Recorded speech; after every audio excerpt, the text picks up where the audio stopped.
lumière du Sud.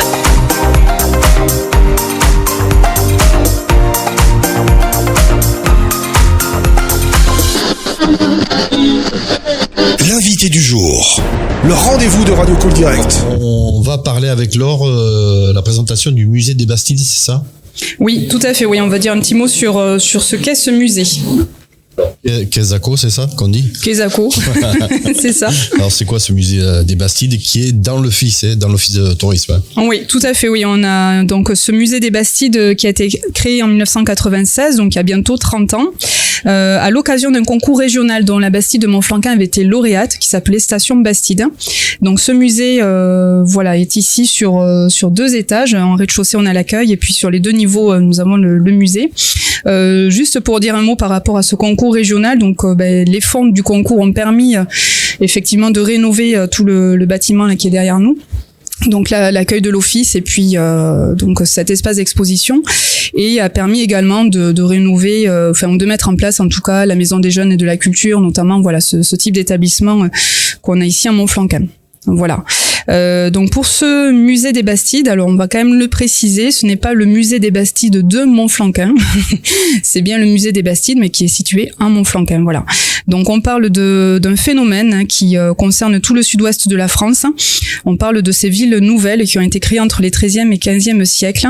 Donc on va retrouver dans ce musée plusieurs éléments. On a les 2 espaces muséographiques, mais on a surtout des panneaux explicatifs au premier niveau qui globalement donnent tout le contexte historique de création de ces villes. On aborde au travers de ces panneaux les objectifs aussi de création, l'urbanisme, les fondateurs. Il y a des frises chronologiques également qui permettent d'en savoir un petit peu plus. Et on a une maquette sur ce premier étage qui représente, une belle maquette d'ailleurs, qui représente la Bastide de Montflanquin. Et au 2e niveau, on va retrouver d'autres maquettes, donc qui vont vraiment illustrer cette volonté, on va dire, urbanistique qu'on retrouve vraiment dans l'ensemble de nos Bastides en fait. Donc voilà, c'est toute cette organisation et cet urbanisme qui est abordé, avec aussi un aspect architectural également. C'est un musée qui peut évoluer au fil des saisons ou pas ? Alors c'est une exposition fixe. Il faut savoir que quand il a été créé, on parlait d'un espace Bastide. Donc il s'agit plutôt d'ailleurs d'un centre d'interprétation du patrimoine. Voilà. Alors j'ai pas tout l'historique, j'étais pas encore là en 96, mais en tout cas ce que je sais, c'est que au fur et à mesure des années, il y a eu une volonté d'appeler ce lieu musée des Bastides, qui a été validée à l'époque par le Conseil général du Lot-et-Garonne. Et qui en effet était un peu plus porteur en termes de marketing aussi et de communication, je suppose. Donc voilà, c'est un musée dans lequel on n'a pas de collection, donc c'est sûr qu'en termes d'évolution là c'est un peu compliqué. Par contre, il y a eu quand même en 2018 un petit projet de réhabiliter des espaces dans ce musée plutôt orienté famille, parce qu'on a un espace qui concerne tout ce qui est lié aux us et coutumes et surtout à l'habillement. Voilà. Et un autre espace qui est lié à la boutique, à l'échoppe médiévale.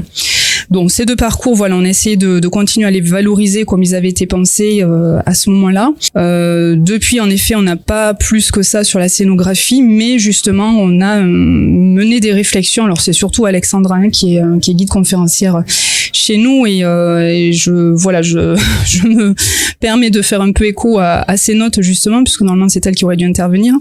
Mais voilà, depuis sa venue, en tout cas, on a plusieurs pistes de réflexion pour améliorer, pour en tout cas revoir et compléter l'espace actuel. Voilà, c'est un projet de rénovation globalement qui va s'inscrire dans une démarche de revalorisation. Donc, je vais pas en dire plus pour l'instant non plus, parce qu'on est encore sur des partenariats à identifier et plein d'autres aspects d'ailleurs. Mais en tout cas, les idées sont là. Il y a déjà eu un projet scientifique et culturel qui a été fait par Alexandra. On a un comité aussi scientifique qui s'est constitué à l'office pour vraiment aborder ce sujet-là notamment. Donc voilà, on va retrousser à nouveau les manches sur l'arrière-saison pour continuer à porter ce projet au mieux en tout cas, et peut-être à le voir sous un autre angle aussi, quoi. Voilà.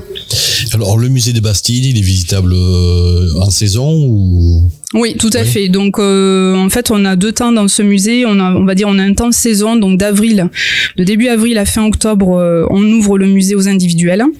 Donc, on reçoit sur l'été, puisque là, on est encore sur l'été, majoritairement des familles, et sur ce qu'on va appeler les ailes de saison. Donc, avant et après l'été, majoritairement, on a plutôt des retraités, des jeunes seniors qui viennent le visiter.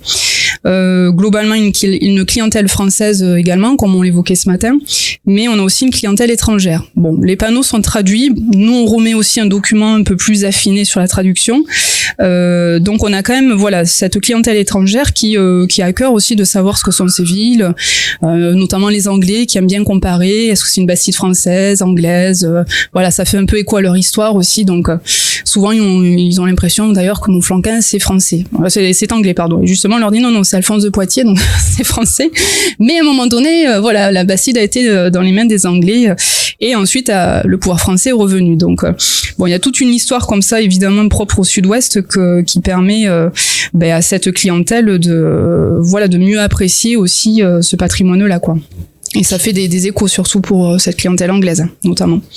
Et donc au-delà de ces périodes, on va dire sur l'hiver de novembre à mars, on va accueillir des groupes scolaires, des groupes adultes. Alors des groupes scolaires parce qu'on est aussi dans le cadre de la convention éducative mise en place par le département, on est partenaire. On est fléché sur un parcours précis avec le château fort de Bonaguil. Donc on reçoit des classes dans ce cadre-là globalement, et là on va proposer des ateliers un peu plus pédagogiques.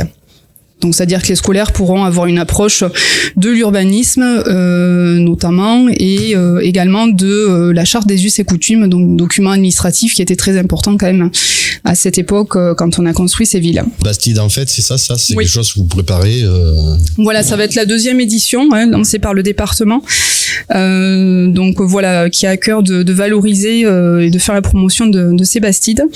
Donc nous, à l'occasion de l'événement, on va proposer dans le cadre du musée, le samedi 25 octobre à 10h30, une visite qui va être scindée sur une partie explicative qu'on mènera au musée des Bastides et qui sera suivie d'une petite déambulation commentée dans la Bastide. Donc ça, c'est notre guide justement conférencière Alexandra qui l'effectuera. On proposera également sur cette même journée, sur l'après-midi, une partie d'escape game. Donc on en parlait un peu ce matin. On va encore essayer de valoriser ce jeu sur un créneau l'après-midi. Et le tout sera mis en ligne prochainement d'ailleurs sur le site www.escapegameletreiziemejeu.fr. Quelques rendez-vous pour les vacances de Toussaint aussi. Quelques rendez-vous, pour la Toussaint. Alors, on va vous concocter une petite animation tonale, on va dire en accord à la fois avec la saison et la période de la Toussaint. Alors, la thématique et les conditions d'inscription, ça, on les communiquera un petit peu plus tard, mais effectivement, soyez aux aguets sur notre site cœurdebastide.com, puisque on va essayer de vous proposer un petit programme sympa à faire sur les vacances.